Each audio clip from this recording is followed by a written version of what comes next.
संतोष कुमल का प्रणाम मित्रों। जीवन बहुत ही रहस्यों से भरा हुआ है। आज उसी के बारे में कुछ पॉइंट है जो मैंने अनुभव किया है, उसके बारे में बात करेंगे। दोस्तों,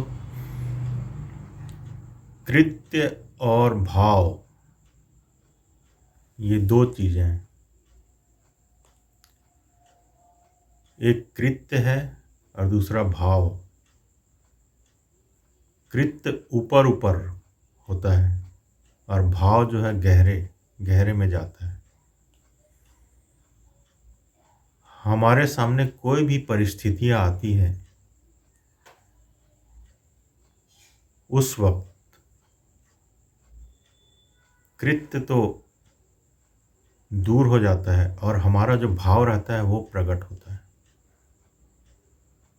उदाहरण, हमने आज तक बहुत अच्छी अच्छी चीज़ें सुनी है, पढ़ी है, देखी है। कितनी अच्छी अच्छी बुक पढ़ी है, कितने अच्छे अच्छे सत्संग सुने हैं और अच्छी अच्छी बातें सुनकर हमारे आंसू भी बहे हैं।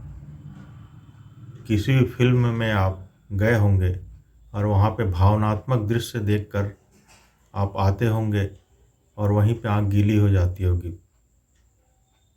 फिल्म में बैठे बैठे, लेकिन बाहर आप हंसते हुए आते हैं, जैसे कि बात आई गई हो गई। तो वो आंसू ऊपर ऊपर थे। किसी की मृत्यु में हम जाते हैं और वहाँ पे गमगीन माहौल रहता है और वहाँ पे हम भावुक हो जाते हैं और वहाँ हम भी रोने लगते हैं। कितनी मृत्यु में हम गए हैं, लेकिन वापस आने के बाद फिर वैसे कि वैसे ही हो जाते हैं। भूल जाते हैं कि मृत्यु सत्य है और हमारी भी एक दिन मृत्यु होगी और फिर वैसे ही जीने लगते हैं। परमात्मा कृत्यों को नहीं देखता मित्रों, भाव को देखता है और भाव से हम जिए तो ही हमारा जीवन सार्थक है। जैसे कि एक उदाहरण आपको देता हूँ। एक व्यक्ति की पत्नी ने पूछा कि आपको किसने लूट लिया? आपकी हैट नहीं है, आपके कोट नहीं है, आपके पैंट तक उतार लिए, आपके जूते भी नहीं हैं। तो वह व्यक्ति बोला, अरे मैंने बचाया है ना, बचाया है मैंने कुछ। तो पत्नी ने बोला, क्या बचाया है? तो बोला, ये पिस्तौल देखो मैंने बचा के रखा, पिस्तौल बचा के ले आया मैं। तो उस कृत्य का क्या मतलब हुआ? जो भी हमने ग्रहण किया अच्छी चीज़ों को, उसको भाव तो बनाया नहीं, वो बह गया वो। और परमात्मा के सामने हमारे भाव ही प्रकट होंगे। जितने भी घटनाएं हमारे सामने घटित होती हैं, वो कृत्य बन रहा है या भाव बन रहा है, इसे हमें निरंतर विचार करना होगा। थोड़ा ही सही, ज़्यादा नहीं, 2-3 चीज़ें आपके जीवन में भाव बनने लगे। और भाव कैसे बनेंगे मित्रों? आपको उस दिशा में कुछ प्रयोग करने पड़ेंगे।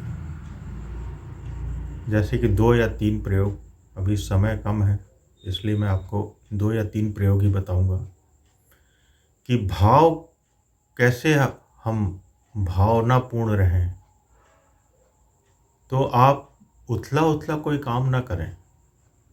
किसी का हाथ पकड़ें तो पूरा हृदय उसमें रख दें। भोजन करें तो पूरे श्वास से करें, पूरे दिमाग को हटा दें वहाँ से। नदी के पास बैठें, वृक्ष के पास बैठें तो भावपूर्ण बैठें कि हमारा प्रेम उनकी तरफ बहा जा रहा है, भावपूर्ण।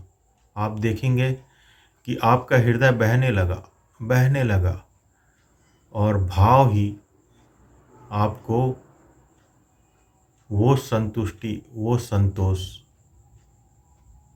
वो सुख, वो आनंद दे सकता है जिसकी आप खोज कर रहे हैं।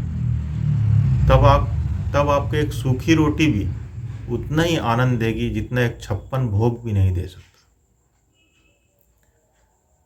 मित्रों, मैं भी इस मार्ग में प्रयासरत हूँ और मैं भी आप जैसा ही हूँ, और कुछ बातें जो मुझे लगी कि आपको बतानी चाहिए तो मैंने शेयर की, और आपने मुझे सुना, अपना समय दिया। इसके लिए बहुत बहुत आभार, धन्यवाद।